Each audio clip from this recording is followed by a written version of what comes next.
incrível poder estar de volta. Semana passada eu não estava aqui, eu estava lá no retiro com os solteiros.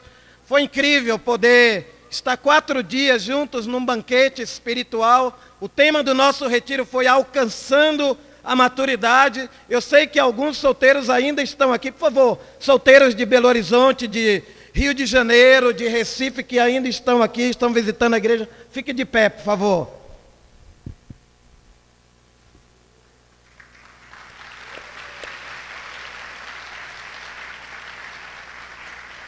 Bem-vindos, gostaram tanto que prolongaram aqui a estadia em São Paulo. Então, hoje eu vou falar sobre o mundo, a Bíblia e o mundo. Tudo nesse mundo é temporário. Vivemos em um mundo onde tudo é temporário. Tudo ao nosso redor está desintegrando e morrendo. A natureza tem sofrido bastante com a ambição egoísta do homem. A Bíblia afirma em Romanos 8 que todo o universo geme, esperando a hora que os filhos de Deus serão revelados. E esse gemer, a Bíblia compara como as dores de um trabalho de parto, que a natureza geme. A sociedade em que nós vivemos é chamada por muitos filósofos que têm estudado o comportamento desses dias de sociedade líquida. O que isso significa? Que há um comportamento que é muito comum a gente perceber na vida das pessoas no mundo de hoje. Hoje vivemos em um mundo que tem dificuldade em encontrar um objetivo para a sua existência. Uma sociedade sem objetivo. Qual é o propósito da vida? Qual é o sentido da vida? Por que que eu existo? O mundo de hoje tem dificuldade de encontrar esse sentido. Hoje vivemos num mundo onde as pessoas têm dificuldades em pensar a longo prazo. Queremos tudo agora, rápido. Queremos viver o prazer individual. E esse é o comportamento da sociedade líquida, onde todos querem prazer individual, independente do outro. Nós, nessa sociedade, estabelecemos que tipo de relacionamentos nós queremos ter. Mudamos de amigos como mudamos de roupa na sociedade de hoje. Não queremos amigos que entrem na nossa vida para nos confrontar, para nos ajudar, para nos aconselhar, para nos direcionar. Queremos viver pela nossa própria cabeça. Vivemos numa sociedade sem limites, sem freios, onde filhos não têm definição de gênero, onde vício, violência, depressão têm destruído a vida de muitas pessoas. E ainda vemos um comportamento nos dias de hoje, nessa sociedade líquida, a falta de definição daquilo que é certo e daquilo que é errado. Cada um estabelece por si próprio o que é certo e o que é errado, sem padrões. Não queremos padrões. Por causa disso, pelo que a Bíblia ensina, a sociedade líquida, em qual nós estamos vivendo, está caminhando com toda velocidade para o abismo, o precipício. Perdendo todos os seus valores pelo caminho. E nós, o povo de Deus, os cristãos, o que nós devemos fazer para darmos um sentido verdadeiro à nossa vida? Nós vamos estudar hoje na palavra de Deus. Vamos estudar a primeira carta de João. Gostaria que vocês me acompanhassem. No capítulo 2, do versículo 15 até o versículo 17. João capítulo 2, a primeira carta de João, capítulo 2, do 15 ao 17. O que João tinha em mente quando ele escreveu essa carta? O que ele estava pensando? O que ele viu ali ao redor dele, na sociedade que ele estava inserido? Ele viu algo e ele quis escrever para a igreja, para os cristãos, ajudando cada um. João é o apóstolo do amor e da verdade. Essa carta de João, ele fala muito sobre o amor, que Deus é amor, que Ele nos amou primeiro. Se a gente ama a Deus, a gente precisa amar nosso irmão. Quem odeia seu irmão não é um cristão verdadeiro. Quem não resolve seu coração com um irmão não é um cristão verdadeiro, que ele vai lidar com problemas dentro da igreja, de relacionamentos.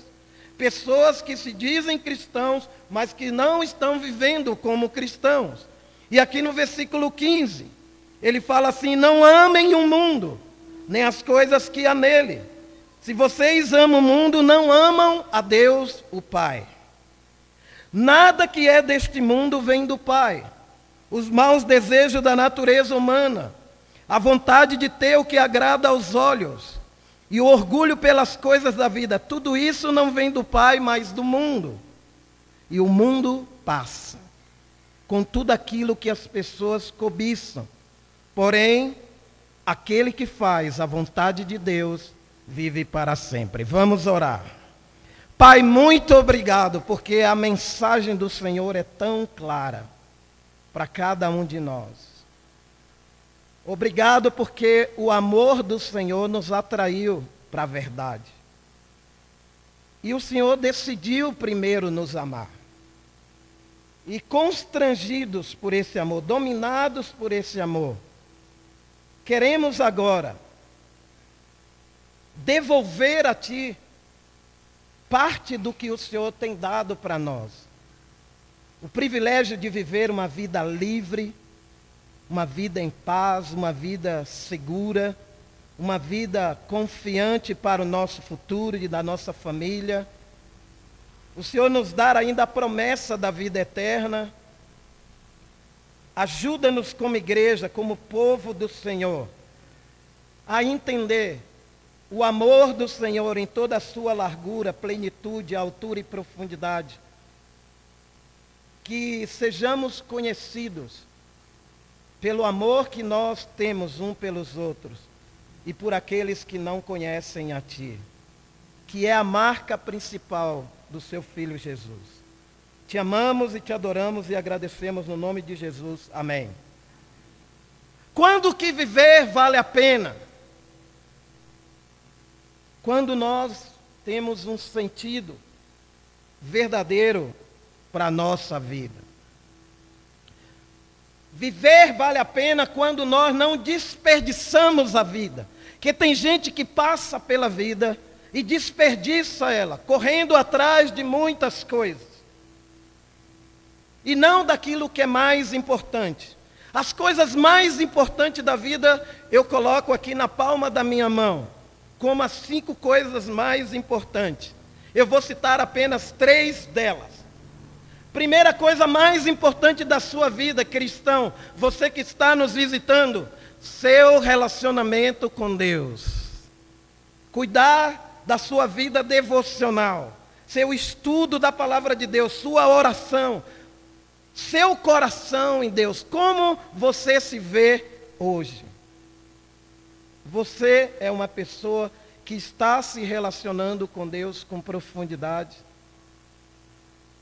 Segunda coisa mais importante na vida, meu relacionamento com o meu próximo. Minha esposa, para quem é casado. Meus filhos. Meus irmãos na fé. E também os que não são da fé. Essa é a segunda coisa mais importante da vida. Porque Jesus foi assim. Paulo foi assim. Todos os homens de Deus que causaram impacto na história tinham isso em mente. Eles viviam para honrar a Deus com suas vidas, para brilhar nesse mundo e para levar o Evangelho a toda criatura. Bom, nesse texto aqui, João faz uma afirmação que serve de exemplo para nós hoje. Ele fala: não ame o mundo. E que mundo é esse que nós não devemos amar, os cristãos? Se ele fala do amor a Deus e fala de um amor ao mundo, e os dois puxa a gente, cada um para um lado. O amor de Deus nos puxa para um lado, o amor do mundo nos atrai para outro lado. E nós temos que decidir qual lado que a gente vai querer se deixar influenciar. Que o amor ao mundo, quando a Bíblia fala mundo, ela se relaciona com, primeiro, mundo na Bíblia é a criação. Deus criou o mundo inteiro. Mundo na Bíblia também é as pessoas que habitam na terra. Deus amou o mundo de tal maneira que enviou Jesus. E mundo na Bíblia também simboliza a oposição a Deus, aqueles que se opõem a Deus, o amor de Deus, o amor de Jesus Cristo, e vive no sistema do mundo. Vive os prazeres desse mundo.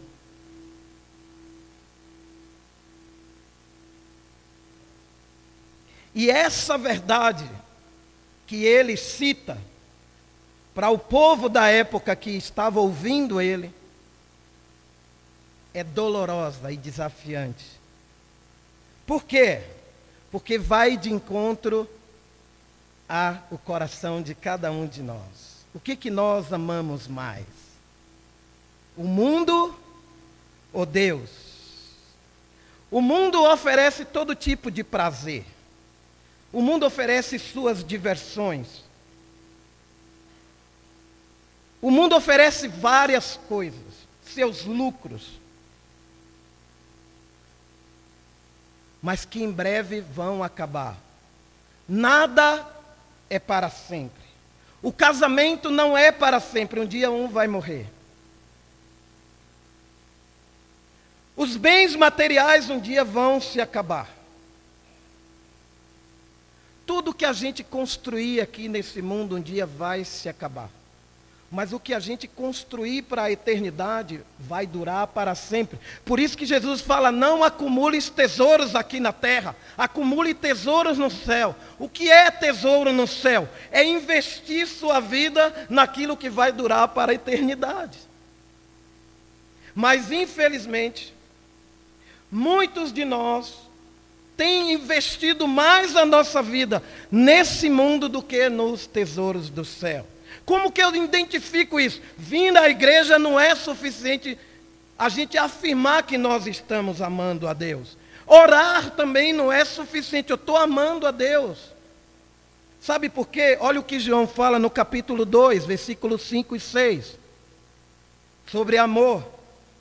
Porém, se obedecemos aos ensinamentos de Deus, sabemos que amamos a Deus de todo o nosso coração. É assim que podemos ter certeza de que estamos vivendo unidos com Deus. Quem diz que vive unido com Deus, deve viver como Jesus Cristo viveu.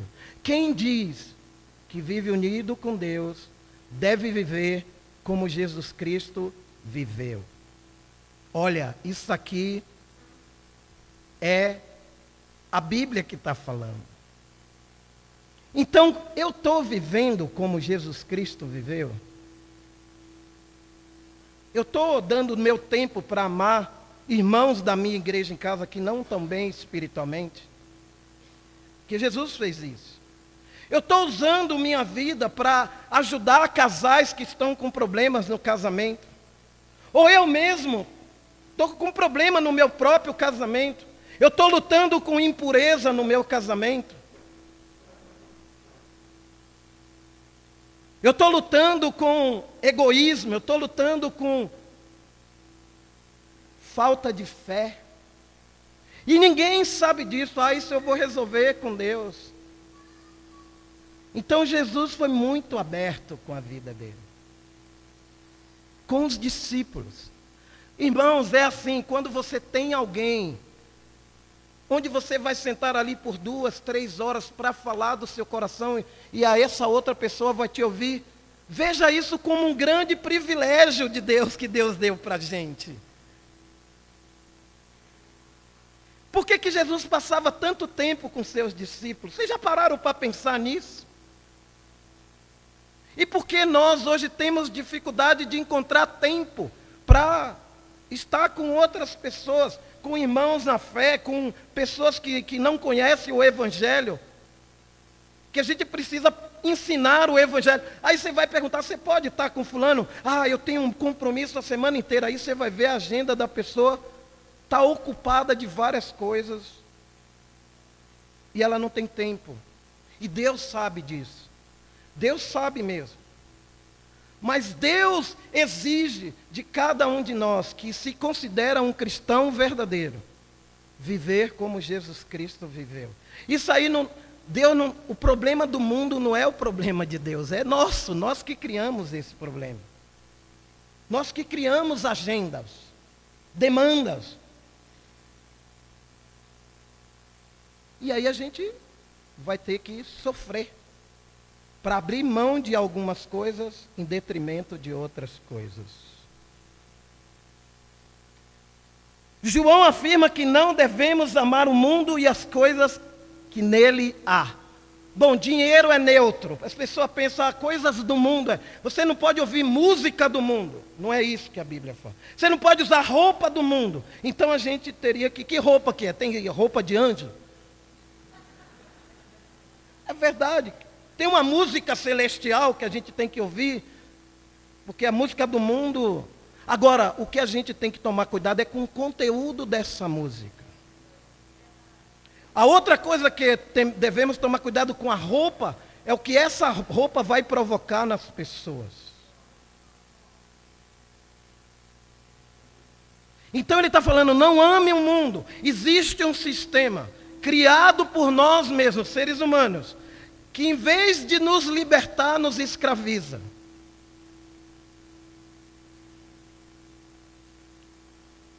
As ilusões, as paixões, o apego pelo materialismo. Muitos pais hoje se preocupam em dar a seus filhos tudo aquilo que é material. Mas eles não se preocupam em dar o espiritual. Trazem para a igreja, e a igreja que tem que ajudar meu filho. Eles não oram, eles não leem a Bíblia, eles não falam de Deus. A igreja tem que fazer isso. É como você pegar filhos, colocar numa escola, e a escola tem que educar os filhos. Educação se dá dentro de casa.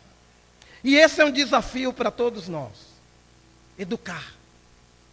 Estabelecer padrões, valores. Num mundo líquido. Nos esforçamos, nos matamos para dar a melhor escola. O melhor telefone. A melhor roupa. As melhores viagens. Trabalhamos duramente para dar essas coisas. Mas não damos tempo de qualidade. Não damos amor. Eu vi uma professora falando sobre a escola que ela ensina, onde os pais é de poder aquisitivo alto, e todo ano os pais mandam os filhos para Disney. Foi o que foi apresentado. Ir para Disney é bom. Mas esses meninos que vão todo ano para Disney, chega um momento que eles falam, aquilo lá é muito chato, não aguento mais ir para lá. Porque estão entediados, querem outras coisas novas. Aquilo já não mais encanta. Eu estava conversando com o irmão esse final de semana lá do retiro, ele me falou que o filho dele, pai, a gente precisa ir tão longe para ir numa praia, porque eles foram lá para Fernando de Noronha, que é uma praia lindíssima. Aqui em São Paulo tem tanta praia, por que a gente tem que ir tão longe para ir numa praia? Que a gente quer o lugar. Achando que isso vai... E eu não tenho nada contra, eu gosto de ir em lugares também, mas a gente às vezes se ilude. Que o mundo oferece todos esses pacotes. Agora, tudo que é artista da TV aí que são famosos querem estar em Noronha. Fernando de Noronha é o lugar agora top do Brasil. Mas lá já não está aguentando mais receber pessoas, porque o número de pessoas que vão, o lugar não comporta e aí está tendo problema. E é assim. E o mundo está lá, oferecendo as propostas.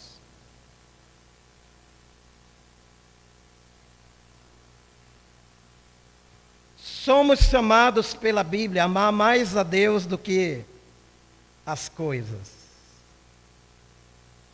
E eu vou te dizer, isso é um desafio na minha vida hoje. Amar mais a Deus do que coisas. Porque eu vejo a luta que eu tenho quando eu invisto dinheiro em várias áreas que eu acredito que seja bom. E aí eu falo, será que eu estou investindo o meu dinheiro no lugar certo? Eu estou sendo generoso com minha oferta? Eu estou abrindo mais minha casa para receber pessoas, para dar comida para elas? Eu gosto de estar na companhia das pessoas, eu evito tudo isso.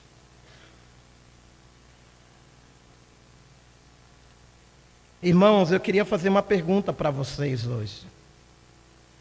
Você ama mais a Deus hoje do que mês passado, semana passada, o ano passado?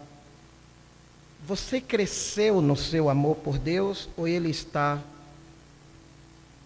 ali, paralisado? A Bíblia fala que quando Jesus foi batizado, veio uma voz do céu que disse assim: este é meu filho querido, que me dá muita alegria ao meu coração. Então, Edson, o que nós devemos então fazer para demonstrar esse amor por Deus? Porque o próprio João fala assim, se vocês amam o mundo, não amam a Deus, o Pai. Isso é forte. Qualquer um que está aqui hoje, que está amando mais o mundo, e mundo, entenda o que eu já falei anteriormente, você tem que examinar como anda seu nível de amor por Deus. O que você está disposto ou disposta a fazer para amar a Deus, para causar impacto na vida de outras pessoas. E esse é um grande mandamento: amar a Deus sobre todas as coisas. Onde o amor é fraco por Deus, o amor pelas pessoas também será fraco. Você não pode anunciar um Deus que você não aprecia Ele, que você não valoriza Ele, que você não demonstra gratidão e louvor e glória a Ele. Porque isso é inconsistente. Ninguém acredita. Eu estava lendo sobre paixão. O que é uma pessoa apaixonada? Paixão é uma coisa que não tem controle. Quando os jovens se apaixonam por outro, eles fazem de tudo para demonstrar esse amor. Quando alguém está apaixonado, o cara se ajoelha, o cara compra flores, o cara leva a menina para o melhor restaurante, o melhor lugar. Ele está totalmente enlouquecido pelo amor. E por Deus? Como que é isso? Estamos amando a Deus mesmo? Em João capítulo 14, vamos ler o apóstolo do amor, João, e da verdade. João capítulo 14, do versículo 27 ao 31.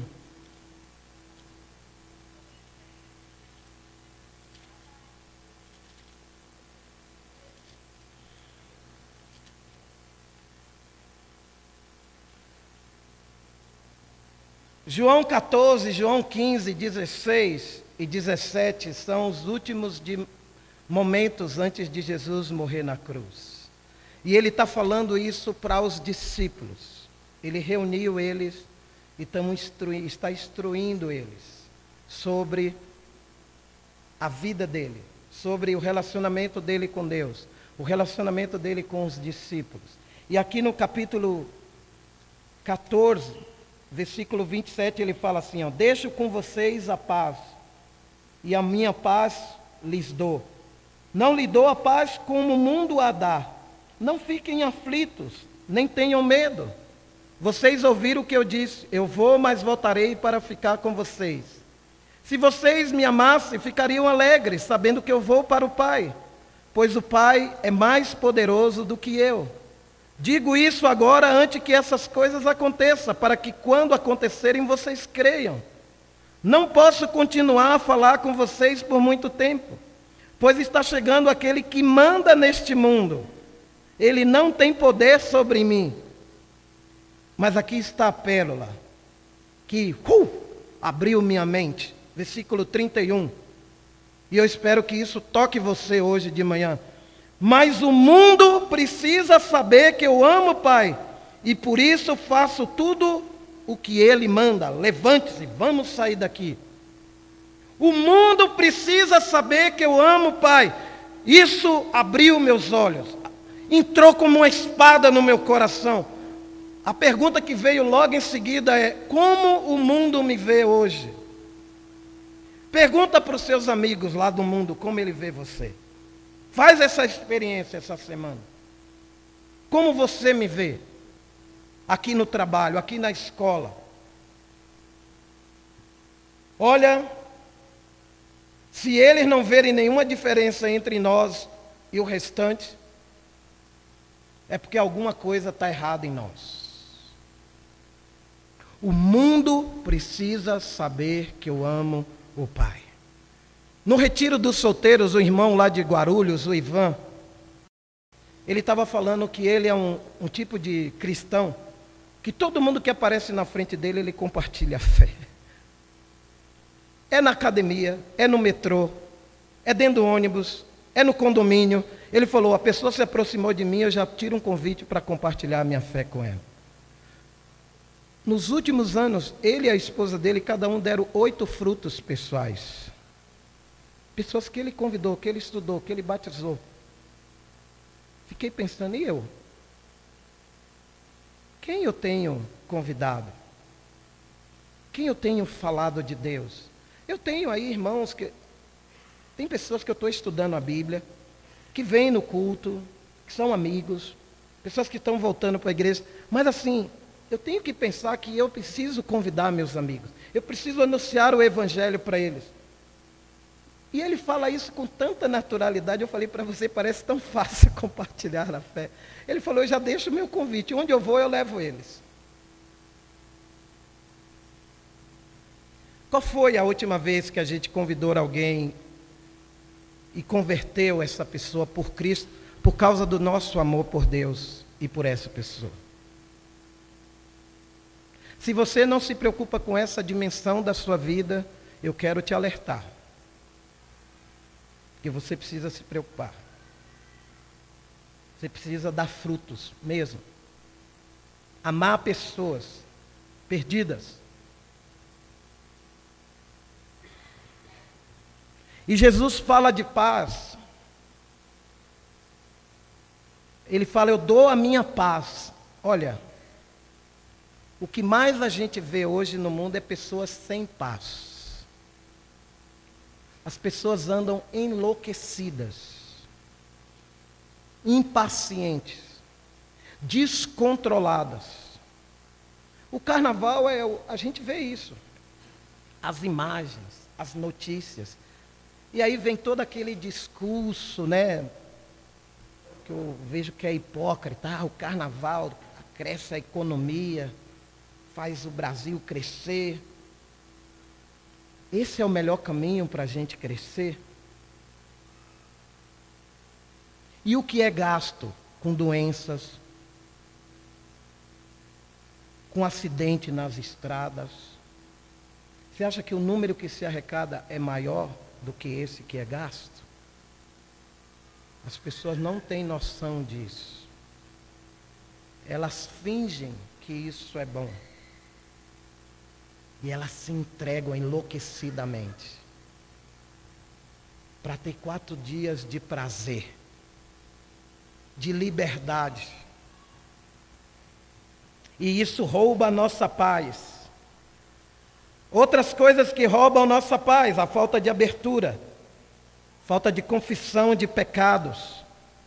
Tem irmãos que não confessam pecados há anos dentro da igreja.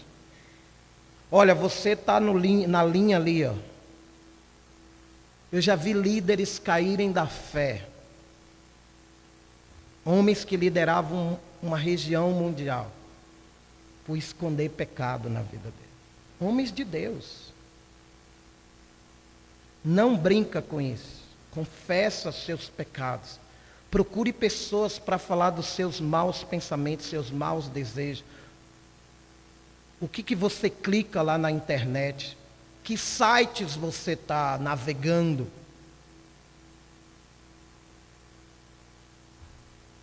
Toma cuidado com isso. Porque você é um candidato, uma candidata, se você estiver fazendo isso e não está lidando com isso, a não estar aqui talvez no próximo mês, no próximo ano. Pecado é sério. Deus lida com a gente da forma dele, como ele lidou com Davi. O que faz a gente amar o mundo? O próprio João lá, vamos voltar para 1 João lá, capítulo 2, versículo 16. Nada que é deste mundo vem do Pai: os maus desejos da natureza humana, a vontade de ter o que agrada os olhos e o orgulho pelas coisas da vida. Tudo isso não vem do Pai, mas do mundo. Então ele dá a dica do que é o mundo.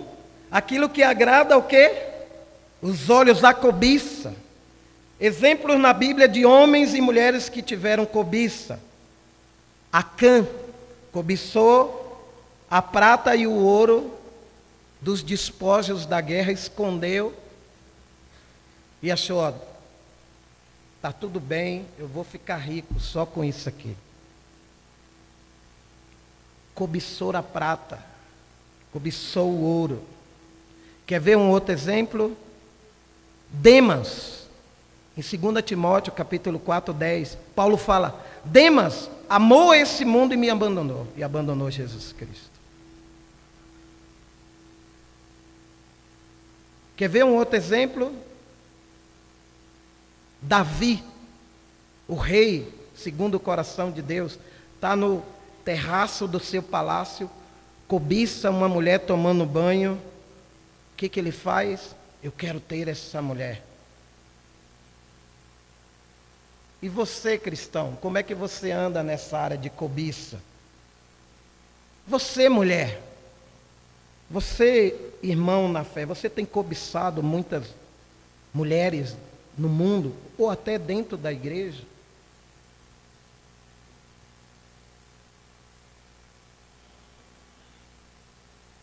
Por que o mundo precisa saber que eu amo o Pai? Jesus, ele deixa bem claro, lá no Evangelho de João,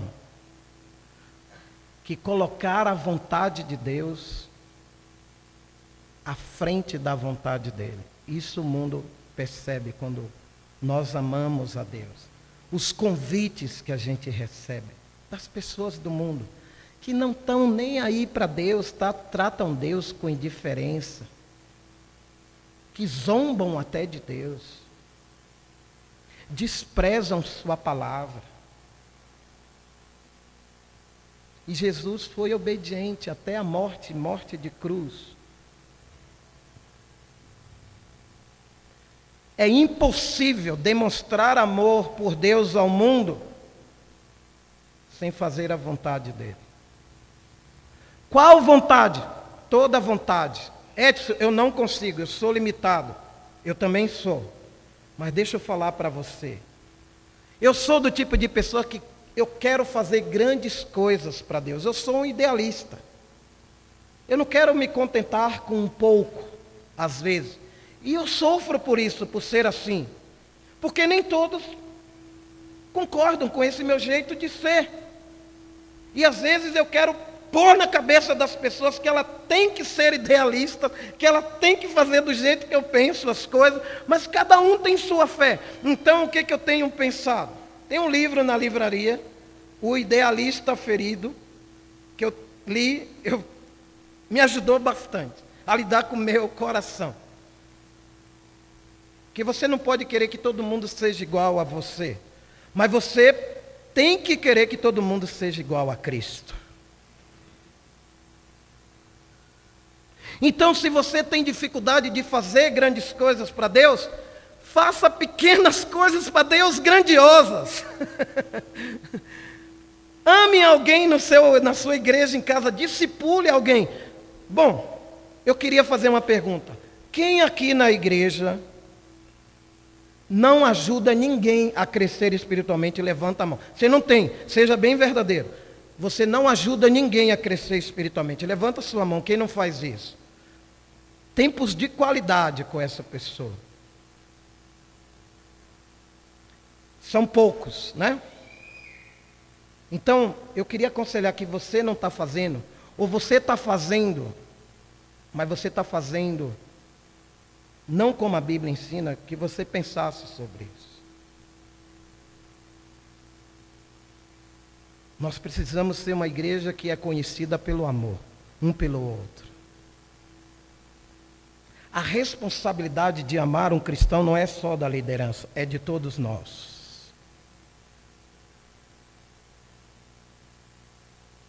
Como podemos resistir ao mundo e alcançar a vitória por Cristo aqui nesta vida?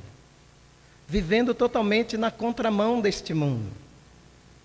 O mundo está indo para uma direção, eu vou ir para o lado oposto. Amar aquilo que Deus ama e odiar aquilo que Deus odeia. Em João capítulo 15, vamos voltar lá para o Evangelho de João 15, o apóstolo do amor, versículo 18 ao 23.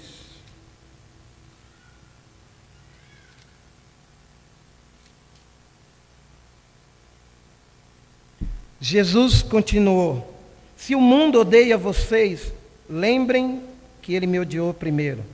Se vocês fossem do mundo, o mundo os amaria por vocês serem dele. Mas eu os escolhi entre as pessoas do mundo e vocês não são mais dele. Por isso o mundo odeia vocês. Lembre-se do que eu disse. O empregado não é mais importante que o patrão.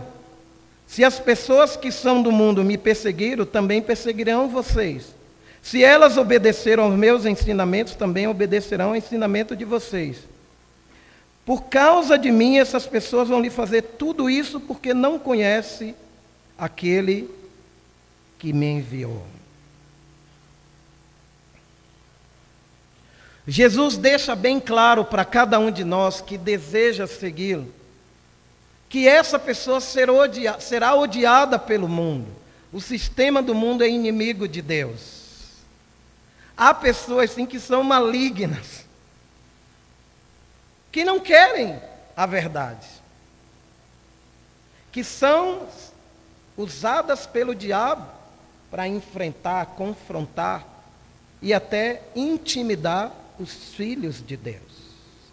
Na história está cheio de registros de imperadores, de governadores, de políticos.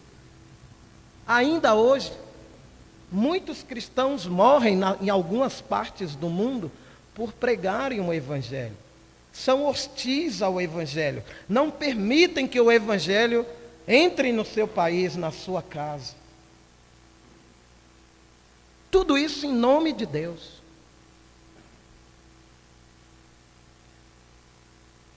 Você já percebeu o ódio de alguém só pelo fato de você ser um cristão?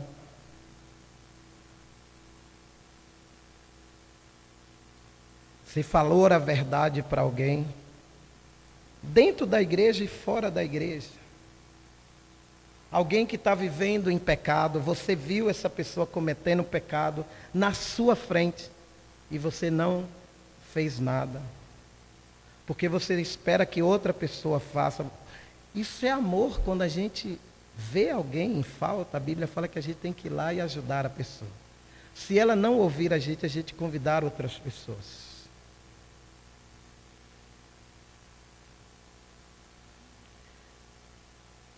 O amor ao mundo produz a morte espiritual. O amor a Deus produz a vida verdadeira. O amor ao mundo produz o ódio e as desavenças. O amor a Deus nos torna pacificadores e unidos. O amor ao mundo reproduz seres humanos superficiais e imaturos. Qual é o tipo de amor que eu tenho buscado hoje praticar na minha vida? Que tipo de pessoas eu tenho me tornado aos olhos de Deus? Alguém que está construindo, que está avançando, que está glorificando o nome dEle, honrando Ele na terra com tudo? Ou não? E eu queria terminar citando uma escritura que Jesus falou para os seus discípulos em João 16, 33. Ele fala do mundo. E eu queria concluir com esse versículo, João 16, 33. Eu digo isso para que, por estarem unidos comigo, vocês tenham paz. No mundo, vocês vão sofrer. Mas tenham coragem, eu venci o mundo. Isso aqui é encorajador. Jesus tinha bem claro desde o início dos desafios que aqueles que desejam segui-lo iriam enfrentar na vida. E ele fala: olha, o mundo farão vocês sofrer. O mundo vão odiar vocês. Mas olha, por estarem unidos comigo, você será um vencedor. E isso é encorajador, porque nas cartas do Apocalipse fala muito da vitória do povo de Deus. Aquele que vencer receberá a coroa que vai durar para sempre. Irmãos e amigos, estamos no mundo, mas não somos do mundo. Somos a luz desse mundo. Você e eu devem acreditar que esse mundo tudo é passageiro. Tudo que a gente construir aqui vai acabar um dia. Então precisamos pensar em onde que eu estou investindo a minha vida. Eu estou investindo no reino de Deus, naquilo que Jesus investiu, ou estou investindo aqui nesse mundo, nos negócios, na aquisição de bens e várias outras coisas que o ser humano estabelece como importantes. Devemos ter convicção que as coisas do mundo tiram paz e sufocam a nossa alma. Vamos juntos nos unir a Cristo, em amor a Deus, em amor pelos perdidos e amor pelas pessoas.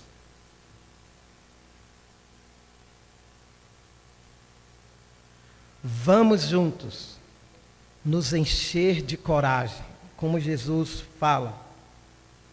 Tenham coragem. Precisa ter coragem para lutar contra esse mundo hostil.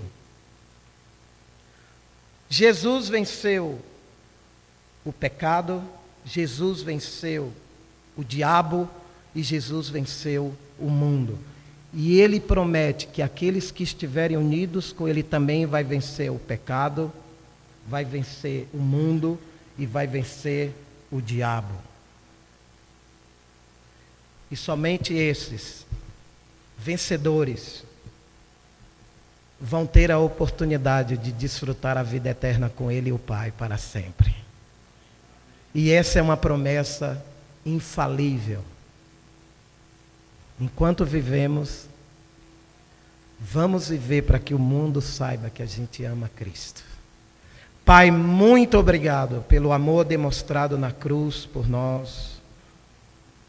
Obrigado porque o Senhor enviou seu Filho do céu para a terra. E Ele veio cheio de graça e de verdade. Obrigado porque sua palavra, ela revigora a nossa alma, mas ela também nos desafia. Obrigado porque somos parte do povo de Deus. Enquanto vivemos aqui nesse mundo, queremos demonstrar isso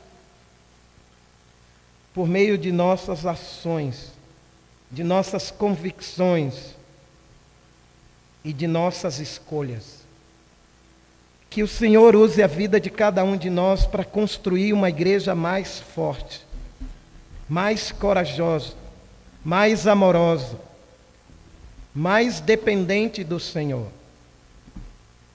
E aqueles que estão lutando em dar seu coração, porque está tão focalizado nesse mundo, que o Senhor traga à luz a vida dessas pessoas, para que elas possam brilhar, imitar seu Filho e fazer aquilo que Ele fez em vida aqui neste mundo.